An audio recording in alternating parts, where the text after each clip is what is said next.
Okay, so I'm currently reading Yellowface. I'm on chapter 3. I'm also listening to the audiobook while reading, and I'm really enjoying it. It's very intriguing. The writing style is very easy and it's so good. It's so captivating. Basically, we follow around a character named Juniper, and she has a friend named Athena. Both of them met each other in college, and even though they have the same degree and they're in writing, they have different things happening towards them in their career. So Juniper is someone who published her first book. It didn't really sell any copies, and her publisher or editors are very they're not rushing to her for the next work. But Athena, on the other hand, has written multiple books and has got publishing deals, book deals, and movie deals. You could tell from the way Juniper speaks. She's very jealous. She's very bitter. Okay, I'm gonna just put the book there. So basically, you could tell from the way Juniper speaks is that she's very bitter and jealous because she's not getting all of the advantages that Athena's getting. So even though they talk and they claim each other as friends, you could tell that by the tone of June, because that's what she also goes by, she doesn't seem to be the type of person who wants Athena to succeed, and she measures herself up to Athena. But Athena just got a new Netflix deal. So her and June decide to go out to the bar to drink, to have fun, to celebrate, and then they end up at Athena's house. And while they're getting drunk at the house, Juniper sees that there is a draft or a manuscript that Athena has finished, but it is not published or anything. And Athena's like, oh, you could read a few pages if you want, give me your opinions. And during the night, they're having fun, they're drinking, they're laughing. But while they're eating, something happens. Athena ends up choking on the food, and June tries to give her the Heimlich maneuver and all this stuff, but nothing's working, so she calls the cops. But by the time the cops show up to help them, Athena's dead. So now she's in this process of not grieving, but grieving at the same time because people are reaching out to her. And it's very slow for her to process, but you could tell she's very how would I describe her mood? Nonchalant about anything, and then also attending the funeral of her with the mother. I'm like, girl, you need to stop. You need to not act like that. For example, I'm gonna take off the dust jacket real quick. So I'm gonna read a few things, right? So basically, this is after Athena is dead, and she says, mourning is strange. Athena is only a friend, not a close friend. I feel like a bitch saying it, but she just wasn't that important to me, and she doesn't leave a hole in my life that I now need to build detours around. I don't see the same black suffocating loss I did when my father died. I don't struggle to breathe. I don't lie awake in the morning debating whether it's worth crawling out of bed. I don't resent every stranger I encounter, wondering how they can keep moving around the world as if it hasn't stopped turning. Athena's death didn't break my world, it just made it weirder. I go about my days as normal. For the most part, I don't think too hard about it, and I don't dwell on the memories. I'm fine. And that could be a way of coping, but it's also you didn't care about her in the first place because you didn't really think of her as a friend. Another thing that I was like, girl, why are you at this funeral if you don't really care? So Athena is Chinese and June is white, right? So she's at the funeral, and she's basically saying, I suffered through half an hour of the wake before I made up an excuse to leave. I can only take so much pungent Chinese food and old people who can't or won't speak in English. Miss Liu presses against me, sniffling, as I say my goodbyes. She makes me promise to keep in touch, to let her know how I'm doing. Her tear-smudged mascara leaves clumpy stains on my velvet blouse that won't come out, even after half of a dozen washes, so eventually I throw the whole outfit away altogether. Don't show up to a funeral if you don't like the person, okay? That's just weird. I don't care if you were trying to help her, right? That's just weird. You claiming and speaking at the funeral, but then half the words you're saying is false. You don't really care. But basically, while she's on bereavement leave, she's reading the whole manuscript that Alina made. And the manuscript is called The Last Friend. And while reading this, she's like, oh my God, this is her best work yet. And she starts to edit and add to the manuscript. And because of this, she's like, oh, I'll send it to a publisher. And like,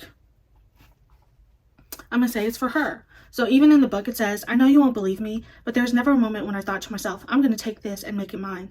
It's not like I sat down and hatched up some evil plan to profit off my dead friend's work. No, seriously. It felt natural. Like this was my calling. Like it was divinely ordained. Once I started, it felt like it was the most obvious thing in the world that I should complete and publish, or then polish Athena's story. So she does that, she polishes it, and then she's gonna send it to her publisher to be like, hey, this is the last work of Athena. But then she's like, actually, no, because I don't feel like it. Because if I say that, they're going to have to contact Athena's publishers and there's going to be all these works. So she just claims it as her own. And now that she's claimed it as her own, she's having all these people call her and she's getting congratulated because it's now going to be published. And there's like all these people who want like these works from her. And the last thing that I read, it says, the whole time I'm thinking, I've made it. I fucking made it. I'm living Athena's life. I'm experiencing publishing the way it's supposed to work. I've broken through the glass ceiling. I have everything I've ever wanted, and it tastes just as delicious as I always imagined. But like, girl, you wouldn't be getting this book published if it wasn't for her words, her story, her imagination. You're just somebody who added a few things and changed some things around. And I'm hoping, is it rude to wish that? Let me not say that out loud. But I don't like her as a character. She's very gross. She's very gross. I don't like her as a character. So I'm going to continue reading because even though I don't like her, I do like the book. I do find it intriguing. It is very fast to read. Just to let you know, the audiobook's really good and it's 9 hours long. So if you're curious, there you go. I will talk to you when I have another update. So now in chapter 7, things are about to go down simply because I think karma is about to take effect because this girl, June, I don't like her. So I'm waiting patiently for her to get her flowers. You know what I'm saying? So basically, after she gets this book deal for, what's it called? For The Last Font, she has to go through different or more editing processes, and then one of them is like being able to have, it's called like sensitive reading or something, because basically her characters are Chinese and you're talking about the culture of somebody who is from China, and they're like, just in case, we should have readers who are Chinese, make sure this is accurate so you know it's not cultural insensitive. And this girl's like, no, I don't want it, and then this editor who is on her team is like, I think you should have it because of these facts, right? The facts being, girl, you're not Chinese. And June gets upset with her and basically like, no, I don't want it. And then goes up to like her other publisher, or like, I don't know if it's the publisher or agency. And then they basically take that girl off of her team. And she no longer has to go through those edits. Some of the wording, how things are described, how they're changing language, characters' names, deleting people's experiences within the book, but then also changing ethnicities and creating situations where it looks like very white savior of a character. Was very, I'm using very a lot, but I didn't like it. And now she's like at this book signing, or she's about to get her book published, so she's gonna sit down and read a snippet of her book. And before she does that, like there's a lot of people already reviewing it, and the person that was let go of her team, who is, I believe she said she was like half Korean, she goes on Goodreads and rates it a 1 star, and that pisses off June, and she basically contacts her editor and is like, this is unprofessional and she needs to get fired. I could even read it. hot vindication coils in my gut. Candace deserves it. Putting the sensitivity read kerfuffle aside, what kind of psychopath would fuck around with an author's feelings like this? Shouldn't she know how stressful and terrifying it is to launch a book? I bask for a moment, imagining what kind of chaos I've sown over at Eden's office this morning. And though I would never say this out loud about a fellow woman, the industry is tough enough as it is. I hope I got that bitch fired. Girl, the book's not even your words. She's very stuck up about it too, because she's like, when things are being edited, because her team who's editing it is white, and they're making the book more palatable for a broader audience, and changing things where it feels more white. She's like giving herself a pat on the back because she's like, oh yeah, my publisher thinks the parts I wrote were better than Athena's. And it's like, no, you guys are just taking away from things that probably have hella meaning. And then also during this time, Athena's mom, has all of her notebooks. So Athena used to write down everything she had in a notebook before she started typing a paper. And she was like, oh, I'm gonna give it to this article so they could just publish it so then everyone could see the notes. And that terrifies June because she's like, well, what if the last font, all the notes for this book, is in there? And she goes to the mother and manipulates her into not publishing the notes. And she is a trash lady. But now she's at a signing. She just did her first book signing / reading. And she is seeing Athena's ghost. And good. I want her to feel haunted, because what type of stuff is that? The disrespect. I probably would like, I haven't highlighted in here. I've been using these strips, but since I'm listening to the audiobook, it takes too long. So I'm just writing like comments on them. But I'm enjoying this book a lot. I'm curious to know what's going to happen. I feel like Candace, the girl that got fired, knows something about the book. And I'm also hoping the mother has the courage enough to read her daughter's work to see if the font or the last font is in the notebooks, because her mother doesn't really read Athena's work because it reflects on some experiences that they've had realistically, and that makes sense. So I'm just, it's so good.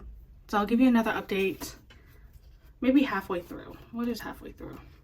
Because I'm currently on page 86.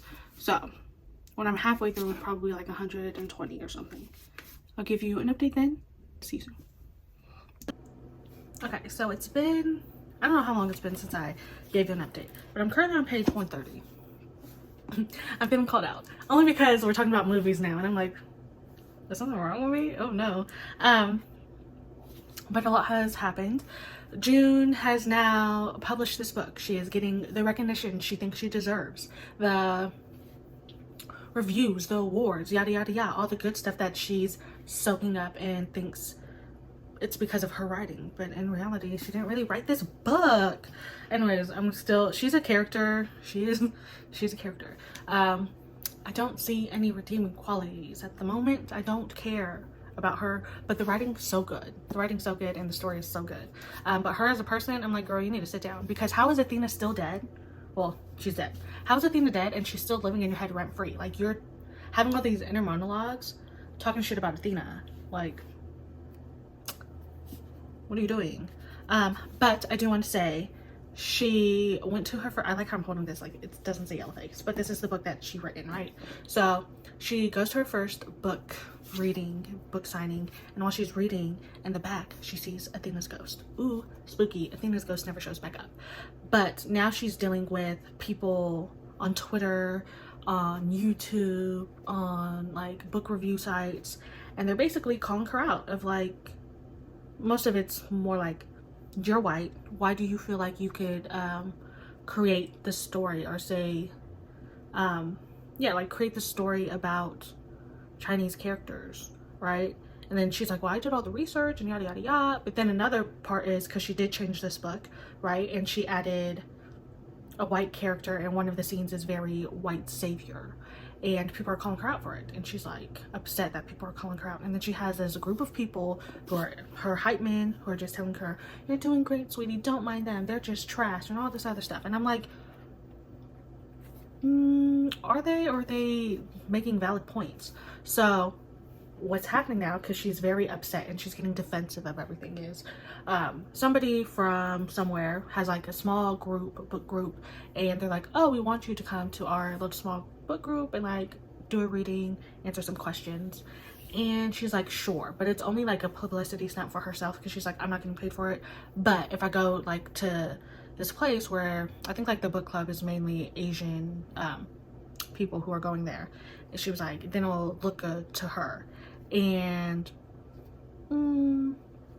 that's when she starts to feel guilty, because one of the people comes up to her and he basically is so happy about this book that she's written, and she starts to feel guilty. So basically it's this little cute adorable old man, and his uncle was part of World War I, so the book that they're talking about. And he's like, thank you for telling this story. And she responds with, I don't know, I murmur, honestly, Mr. Lee, I don't know if I was the right person to tell this story. He clasped my hands tighter. His face is so kind, it makes me feel rotten. You're exactly right, he says. We need you. My English? It is not so good. Your generation has very good English. You can tell them our story. Make them remember us, he nods. He nods determined. Yes, make sure they remember us. He gives my hands one last squeeze and tells me something in Chinese, but of course I don't understand a word. So then that's when like she starts feeling a little bit guilty, because she's like, oh, this actually means a lot to somebody, right? Because usually nobody has said it meant like this book means something to them or holds close to their heart. And now she's feeling a little bit guilty. But I'm at the section now where she's talking to producers, because the book has blown up so much that they want to make a film out of it. So she's talking to producers, and they're asking all these questions that you need to know when you write a book. Well, I guess you don't need to know the answers. They're asking her like, what actors did you envision playing your characters, like what movies are they watching, and all this other stuff. And they're talking about Dunkirk, which is a war movie that came out a few years ago, made by Christopher Nolan. It is one of my favorite movies. Honestly, anything Christopher Nolan makes, I usually go and watch it. But how the timeline is through the Dunkirk, it's like told in 3 perspectives. It's on the boat, it's on land, and it's in the air, right? So all perspectives are different, and then it's also like a timeline thing. So they're like comparing the book to Dunkirk semi, and then they're also talking about what actors they need. And they're bringing up Harry Styles, and y'all don't know this, but I've been in love with Harry Styles since I was 15 years old. As much as I love that man, he can't act.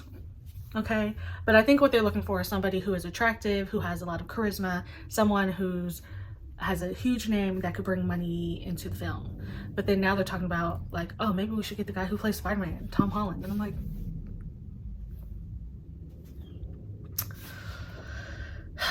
me just getting called out of my white man taste. Anyways, love Tom Holland. He is an okay actor depending on what he's playing. But they're like, he looks like someone who could play a good war character.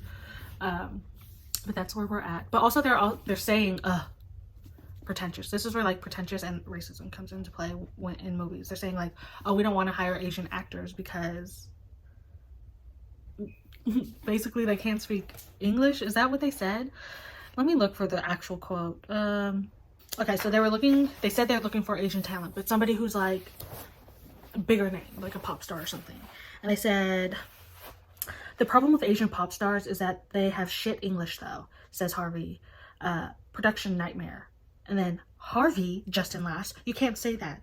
He's like, you caught me, don't tell Jasmine. And they're like joking about it, but then she's kind of getting defensive of that statement, and she's like, no, you shouldn't have Asian actors. So she's like defending the movie, but then she's also semi not defending it, because then like she said, I sit back and lift my hands and surrender. Look, you guys are the Hollywood experts, I'm just a novelist. All that sounds fine to me, and you have my blessing or whatever to package this however you think is appropriate. And I'm just like, girl, no. So that's where we're at. And I'm just feeling called out for my movie taste and my actor taste in men. But I'm hoping to finish the book today, and hopefully I do. I'll give you an update when I have one. Great. The majority of my reviews on Goodreads are 5 stars, but the 1 stars are vitriolic. Uninspired colonizer trash. One reads, another iteration of the white woman exploitation sob story formula. Copy, paste, change the names, and voila, bestseller. Reads another. And a third, which seems way too personal to be objective. What a stuck-up, obnoxious bitch. Brags too much about being a Yaley. I got this during a Kindle sale, and you can bet I made sure to get every one of the 299 cents I spent back.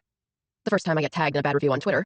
All the hype led me wrong. Won't be reading anything more from this author. I text Marnie Kimball and Jen Walker, my new friends from the BookCon after party. They'd given me their numbers and insisted that I reach out if I was ever having a hard time navigating the industry. Since then, our group chat, cheekily named Eden's Angels, has been my go-to source of support and industry gossip. How do you get over rude shit people say about you online? I ask. This is so demoralizing. It's like they have a personal vendetta, like I personally once kicked their dog or something. Rule 1, do not read reviews. Marnie does that weird thing older women do where she uses extra spaces and capitalizations, though I can never tell if they're intentional or typos. If they had anything good to say, they would have written their own books. They are petty little people. Let them scream in their own echo chambers, writes Jen. Performing outrage is a bonding activity for them. Gives them serotonin hits, literally. There's research on this. Don't let it get to you. They're sheep. That's good advice, if only I had the mental fortitude to not care so much about what people think of me. I keep reading through Goodreads tirades, vicious tweet threads, and condescending Reddit posts. I keep clicking on negative articles when they show up in my Google alerts, even when the title promises nothing but self-righteous vehemence. I can't help it. I need to know what the world is saying about me. I need to sketch out the contours of my digitally perceived self, because at least if I know the extent of the damage, then I'll know how much I should be worried. The most widely circulated hate piece is an essay review in the Los Angeles Review of Books by a critic named Adele Sparks Sato, whose work I actually enjoy, because she's good at pointing out that the novels everyone else touts as the voice of a generation are actually self-indulgent, narcissistic nonsense.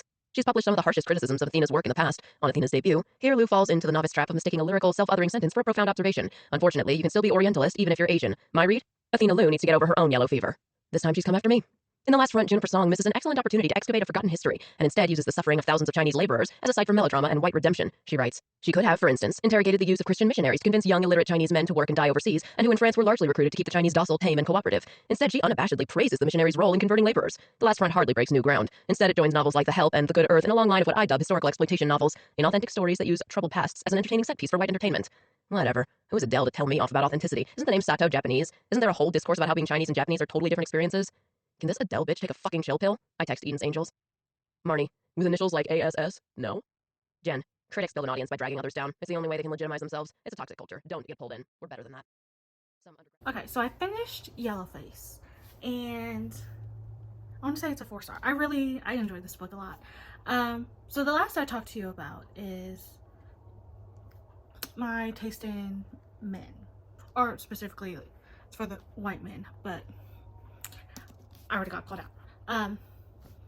But after that, we get a lot of commentary or insight on social media and how it can affect you mentally.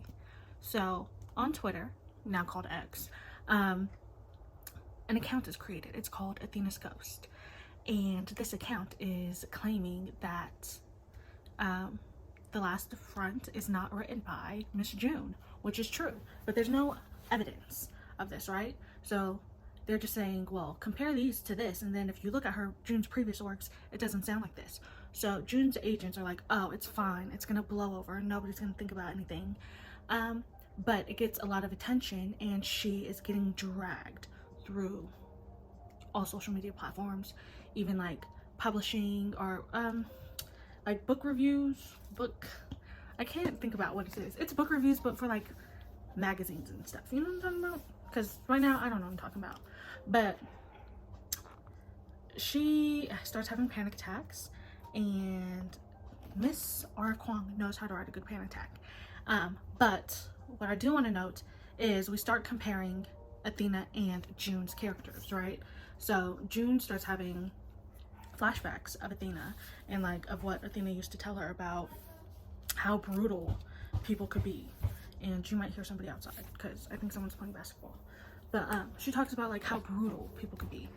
And it shows how even though Athena was successful, she had people who were willing to say hateful comments to turn her down. And they would call her, let me find it.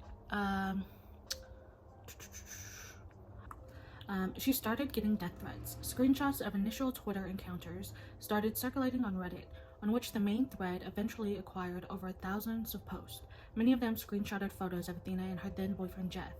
pulled from their retrospective Instagram accounts with captions like race traitor and some Asians have no loyalty to the race. They only want white cock, white money, white babies. But someday they will wake up and learn that white supremacy will not save them. Pray that this girl learns before it is too late.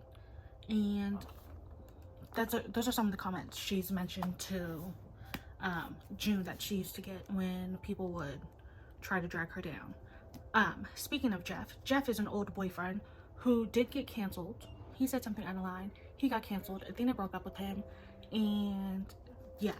But now, previous day, she as in June, is getting dragged because a Twitter account has been made called Athena's Ghost. And Athena's Ghost is saying, oh, the last front, she didn't write that. It sounds exactly like Athena's writing. And here are some facts, right? It's just like bringing up old receipts, not even receipts, old works of Athena and matching the writing styles and matching June's writing styles from previous works that she actually wrote. And because of that, a lot of hate threads are being made. She's having panic attacks. The panic attacks are written, oh, you can see my eye color. Panic attacks are written very well. I like how it's written. And you start to feel, do I feel bad for her? Like, I feel slightly bad because you shouldn't be receiving death threats. But her team, her agents, talked to her and was like, hey, did you steal this book from Athena? And they're like, no, I didn't. And it's like, you did, but whatever, go off. And her team's like, well, they suck anyway. They don't know what they're talking about. Don't listen to them, blah, blah, blah, blah, blah. So June gets to the point where she has a friend who knows coding or knows hacking, and they were able to trace the IP address of the Twitter account. And because of this, and they find the location, she knows exactly who it is, and it's the ex-boyfriend Jeff. And Jeff is trash. Actually, everybody in this book is trash. Like, there's no good characters. Nobody is good. Everybody sucks. And Jeff wants money, basically.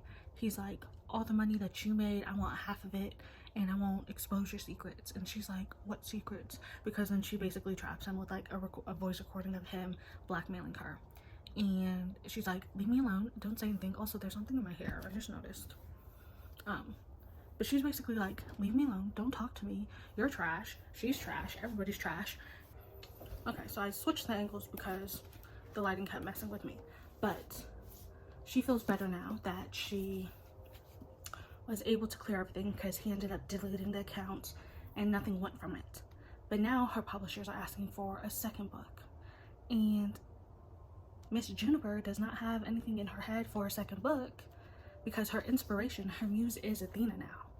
And Athena's always like in her head judging her or making her look bad.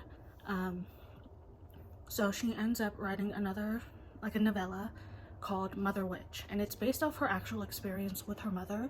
But the first part of the book is something that Athena wrote previously in college, and she gets it published, and then somebody calls her out because they're like, this was actually published before as like a college essay that Athena wrote, and she gets dragged again. And because she's getting dragged more, she starts like feeling self-conscious, and basically the movie deal she was about to have, nobody's talking to her, and everything is going wrong. And does she deserve it? Yes, because you shouldn't be lying, you shouldn't be plagiarizing. One of the things is Athena's mom comes up to her just to be like, did you steal the last front? Did you steal all this stuff? And she's like saying she did, but also she's not actually admitting it because there's a lot of backlash already happening. It's now a spiraling effect, and because of that, there's an account that is posing, an Instagram account that is posing as Athena and basically portraying themselves as Athena but alive. And it's starting to freak out Juniper because it's like new images, but then also images with like her book, like the last front, and it's freaking her out. And then she thinks it's Athena's ex-boyfriend Jeff again, so she calls him out. But she thinks it's Athena's ex-boyfriend Jeff again, so she calls him out, and you find out Athena isn't that much of a nice person. We get into how they actually became friends in college, and how or how and why her and Jeff broke up.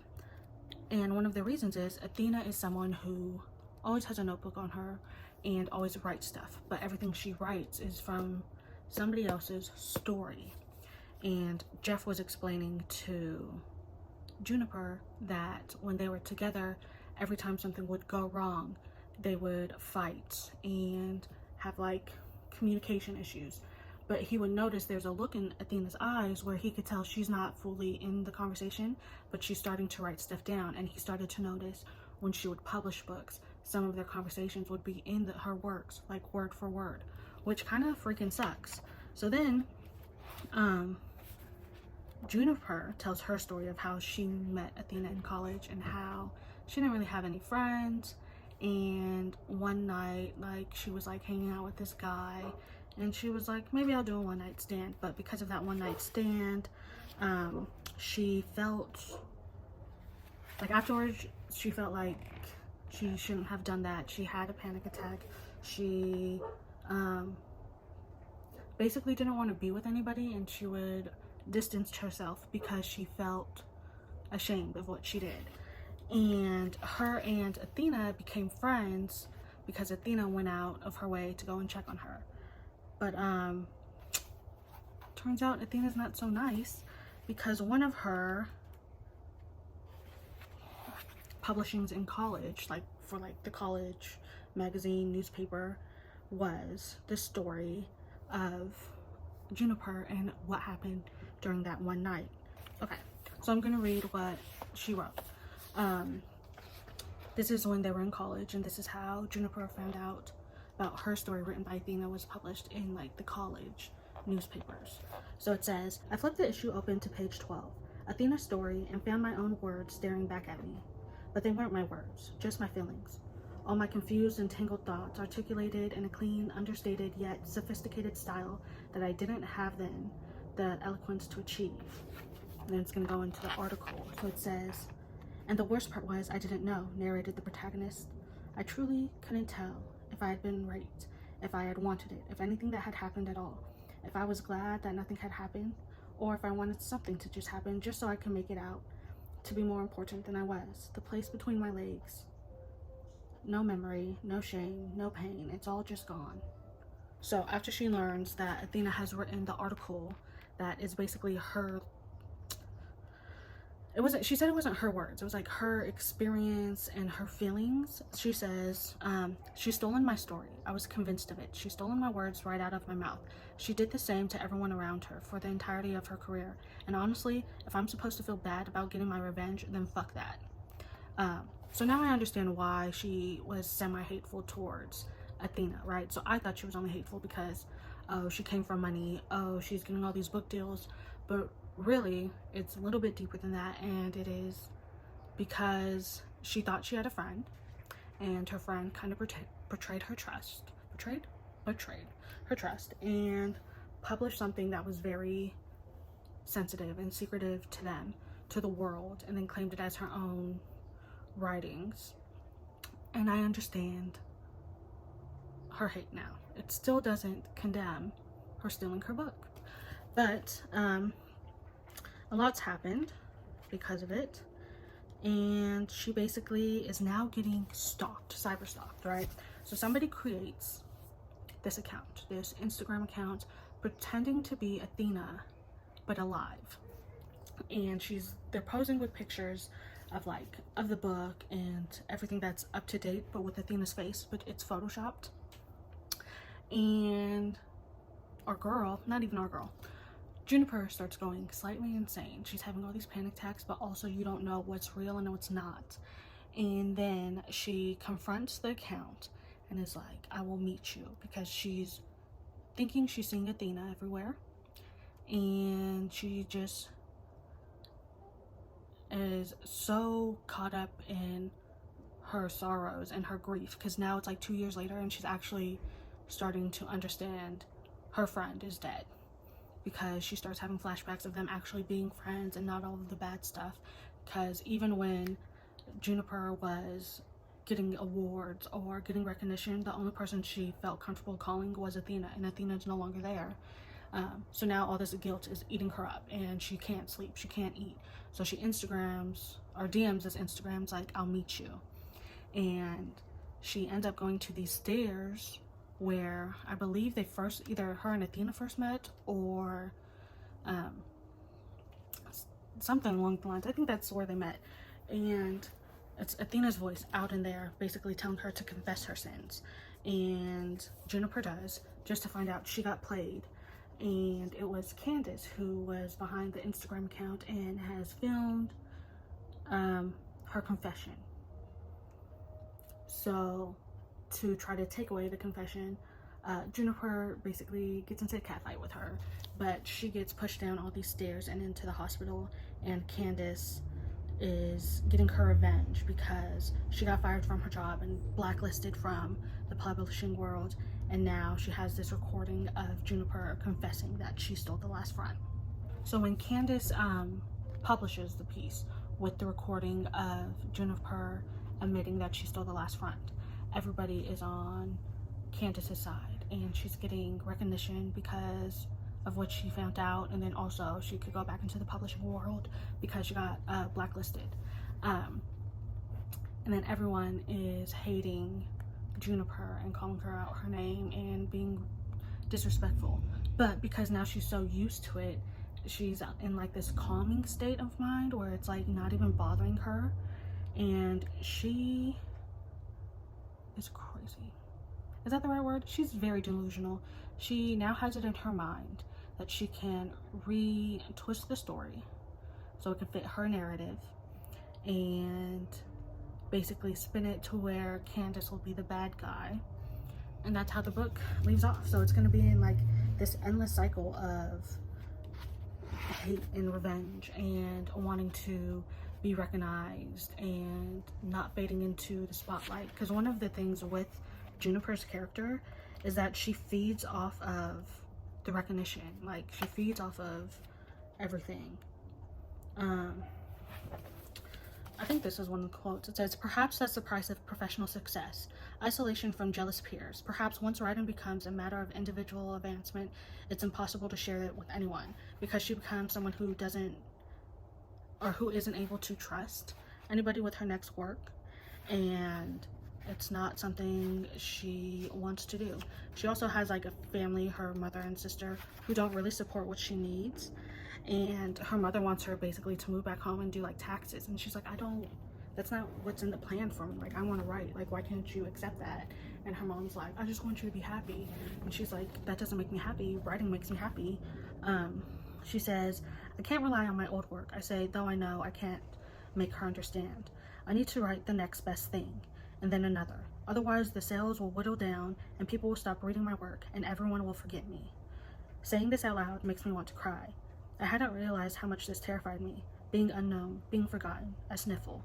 And then when I die, I won't have left any mark on the world. It would be like I was never here at all. Mom watches me for a long while, and then places her hand on my arm. Writing isn't the whole world, Junie, and there's plenty of careers that won't give you such constant heartbreak. That's all I'm saying. But writing is the whole world. How can I explain it to her? Stopping isn't an option. I need to create. It's a physical urge, a craving, like breathing, like eating. When it's going well, it's better than sex. And when it's not, I can't take pleasure in anything else.